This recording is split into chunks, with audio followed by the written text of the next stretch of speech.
आज एकजना आमाले आत्तिँदै डाक्टर साहब मेरो बच्चा रोएको बेला त उसको नाइटो वरिपरिको भाग बलुन फुले जस्तो फुलेर आउँछ भनेर ल्याउनु भएको थियो।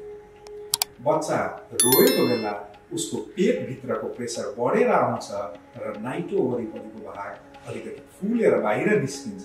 फेरि बच्चा जब शान्त भएर सुत्छ यो आफै भित्र जान्छ। यस्तो हुने भनेको अम्बिलिकल हर्नियाले गर्दा हो। यो बच्चाको पेटको मांसपेशी जब उमेर बढेसँग डह्रो हुँदै जान्छ आफै ठिक भएर जान्छ।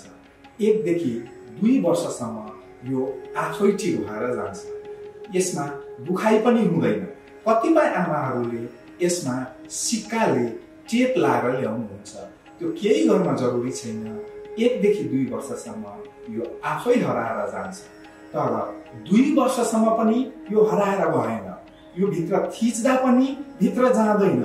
यसको बाहिरको छालामा यदि बदलाव आयो, जस्तो त्यो नीलो वा कालो भएर आयो, वा त्यो छुँदा बच्चालाई दुख्छ, त्यो छुँदा बच्चा यदि रुन्छ भने एकचोटि नजिकको स्वास्थ्य कर्मीलाई भेट्नु बेस। तपाईको बच्चामा कुनै स्वास्थ्य सम्बन्धी समस्या भएमा मलाई कुनै पनि बेला भेट्न नहिचकिचाउनु होला।